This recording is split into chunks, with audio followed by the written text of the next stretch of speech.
Le président de la transition, le général d'armée Assimi Goïta, a posé ce matin la première pierre de la raffinerie d'or du Mali à Senou, non loin de l'aéroport.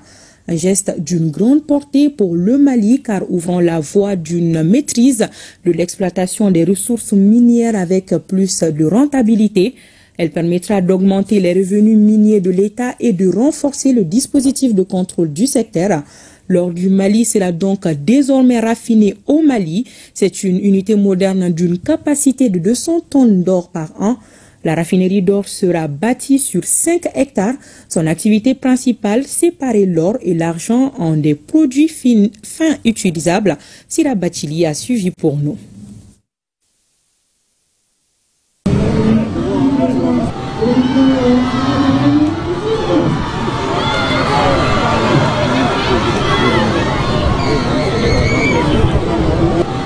Les jalons d'une transformation structurelle des ressources minières du Mali. Le président de la transition générale d'armée Assimi Goïta les pose pour mieux asseoir la souveraineté économique du Mali. L'or du Mali, dans peu de temps, sera raffiné au Mali pour qu'il brille pour le pays de Kankou Moussa. Et c'est précisément ici à Senou, non loin de l'aéroport, que sera construite la raffinerie d'or du Mali. Concrétisation d'une promesse présidentielle datant de 2023. Et c'est une vision industrielle qui hausse le Mali au rang des rares pays africains disposant d'usines d'affinage d'or. Un pas de géant dans l'industrialisation. La raffinerie d'or du Mali est une réponse aux doléances du peuple. Pour en arriver là, l'État a revu les textes et créé une société d'État de recherche et d'exploitation minière. La pose de la première pierre de l'usine d'affinage d'or du Mali d'une capacité de 200 tonnes est la suite logique des recommandations des assises nationales de la refondation au cours desquelles le peuple malien a demandé à ce que l'or du Mali brille pour les Maliens. C'est dans ce cadre que plusieurs actions ont été initiées, à savoir l'audit du secteur minier, l'élaboration et l'adoption du code minier et aussi la loi sur le contenu local. Aussi, nous avons créé la Société d'État de recherche et d'exploitation minière et aussi nous avons eu à renégocier les contrats dans lesquels les intérêts du peuple malien n'étaient pas du tout respectés. La réalisation de la raffinerie d'or du Mali est une affirmation de notre souveraineté économique et cela permet non seulement de contrôler et surtout de suivre la traçabilité de la production d'or. Aussi, cela permet non seulement de rentabiliser les revenus tirés de l'or et de ses produits dérivés. Changement de configuration donc de l'exploitation des ressources minières avec la récupération du manque à gagner pour le Mali sur ses propres ressources. Jusque-là, le Mali se contentait de l'extraction du minerai et de l'exportation vers d'autres pays disposant d'usines d'affinage, ce qui limitait le contrôle sur la production. Mais cette usine va changer la donne en renforçant le dispositif de contrôle d'exploitation du secteur minier, une conviction présidentielle. Le plus important est que la nouvelle usine d'affinage d'or sera la seule entité à affiner l'or de toutes les sociétés minières installées au Mali. Et cela va forcément accroître le nombre d'emplois directs et indirects pour la jeunesse malienne. Et je tiens à vous rappeler que depuis 1980 à nos jours, l'or du Mali est exporté pour affinage et vente dans les pays comme les Émirats arabes unis, l'Afrique du Sud et la Suisse. Et cela prive notre pays de revenus substantiels pour le développement de son économie. Pour la réalisation de sa raffinerie d'or, le Mali est accompagné par la Fédération de Russie à travers la société Yadran, avec laquelle le partenariat se solidifie et se diversifie pour toucher plusieurs autres secteurs de développement. Et je voudrais aussi saluer la coopération entre la Fédération de la Russie et le Mali, qui ne cesse de se renforcer davantage. Et nos partenaires russes nous accompagnent dans le cadre de l'expertise et surtout dans le cadre du transfert de compétences. Et je tiens vraiment à saluer aussi particulièrement la société Yadran.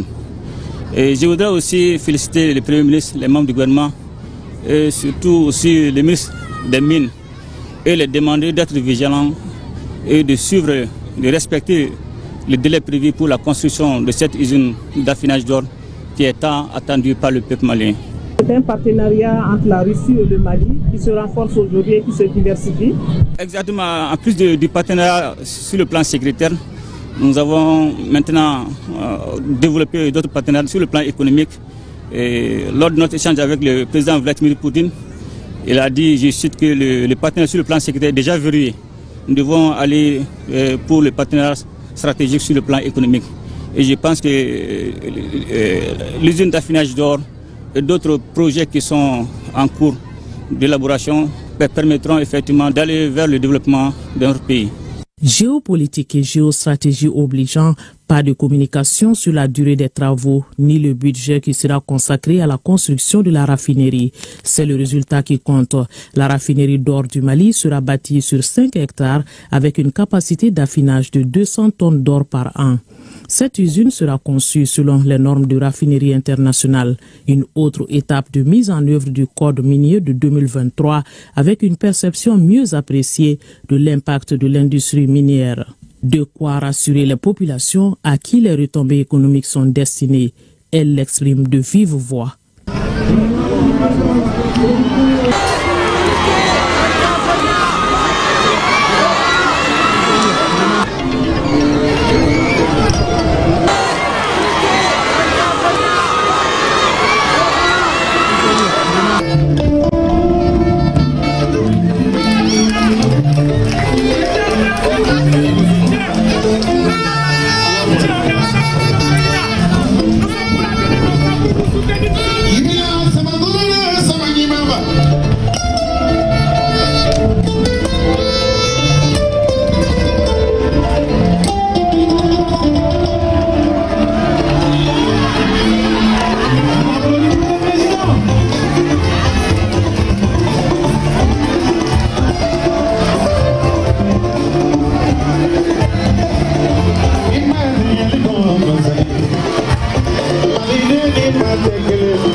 Et justement, la pose de la première pierre de la raffinerie d'or du Mali redonne de l'espoir aux Maliens. En clair, désormais, l'or brillera pour les Maliens. La concrétisation de cette volonté présidentielle a pour but d'échapper au piège de la monoculture de l'or et au cycle de la dépendance extérieure. D'autres détails dans ce reportage de Nyanya Alou Traoré. Digne descendant du roi Kankou Moussa, les populations maliennes avaient rendez-vous ce 16 juin 2025 avec l'histoire. Au temps de cet empereur, l'or brillait pour elle et quelques siècles plus tard, le président de la transition, le général d'armée Assimi Goïta, sur les pas de son illustre dévancier, souhaite voir le métal jaune à la portée de ses compatriotes. Et ça sera pour très bientôt grâce à ce coup de truelle.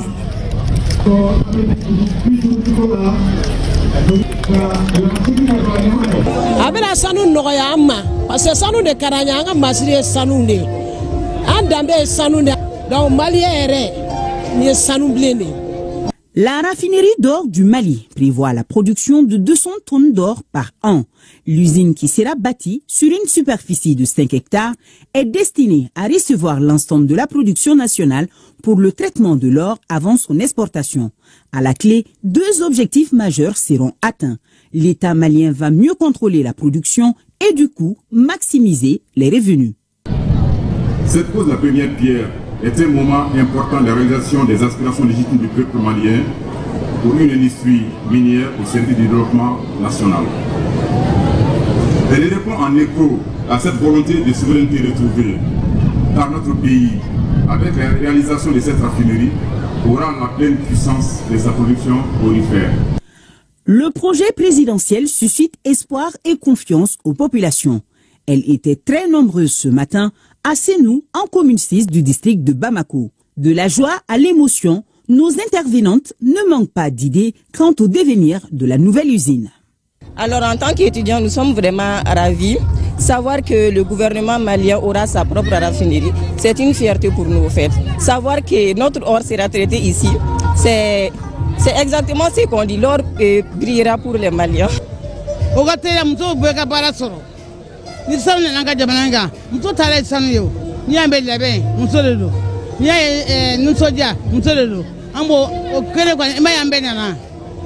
Des aspirations qui feront certainement leur chemin, puisque le chef de l'État, décidément attaché à la défense des intérêts supérieurs du peuple malien, travaille inlassablement dans ce sens.